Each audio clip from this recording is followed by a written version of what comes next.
ડીસાના બાઈવાડા ગામના ગ્રામજનો દારૂબંધી માટે મેદાને ડીવાયએસપીને લેખિત રજૂઆત। ડીસા તાલુકાના બાઈવાડા ગામમાં વકરતા જતા દારૂના દૂષણને ડામવા માટે ગ્રામજનોએ આક્રમક વલણ અપનાવ્યું છે।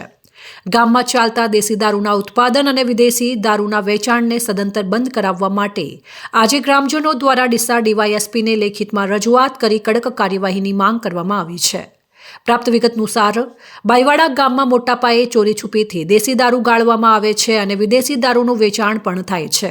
આ બધીને રોકવા માટે તારીખ 5/1/2026ના રોજ ગ્રામજનોએ એક જાહેર સભા બોલાવી હતી, જેમાં સર્વસંમતિથી નિર્ણય લેવાયો હતો કે ગામમાં કોઈએ દારૂ ગાળવો નહીં કે વેચવો નહીં। જો કે આ સમજાવટ છતાં કેટલાક અસામાજિક તત્વોએ દારૂનો વેપલો ચાલુ રાખતા ગ્રામજનોમાં ભારે રોષ જોવા મળી રહ્યો છે।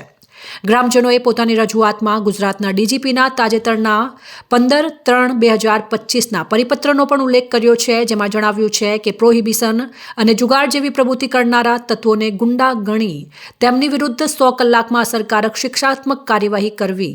આ આદેશ અન્વયે બાઈવાડાના બુટલેગરો સામે તાત્કાલિક પાસા કે અન્ય કડક કાયદા હેઠળ પગલાં લેવાની માંગ કરવામાં આવી છે।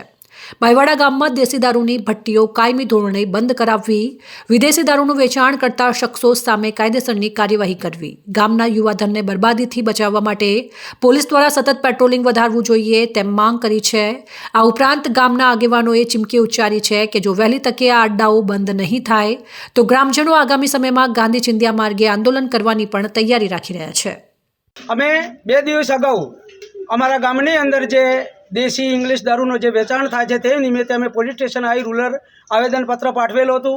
તેમાં સાહેબની ગાડી એક દિવસે આંટો માર્યો હતો અને અમને હજી પણ સ્ટીકની જરૂર છે। એટલે જે જાહેર જગ્યાઓ ઉપર ધાર્મિક સ્થળો, હાઈસ્કૂલ છે બીજો, અને પછી રામદેવ પીરનું મંદિર આવેલું છે, ત્યાં બીજ 11ની પબ્લિક અવર જવર આજુબાજુ ગામથી પણ આવતી જતી હોય છે।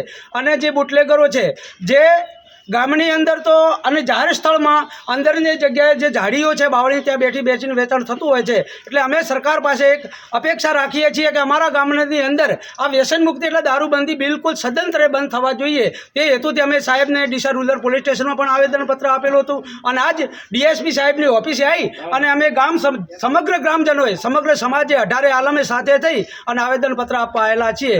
અને અમને વિશ્વાસ છે તંત્ર ઉપર કે 100% અમે જે આવેદનપત્ર આપ્યું છે ને તેનો અમને સચોટ અને સીધો ન્યાય મળશે એવી અમે તંત્ર પાસે આશા અને અપેક્ષા રાખીએ છીએ।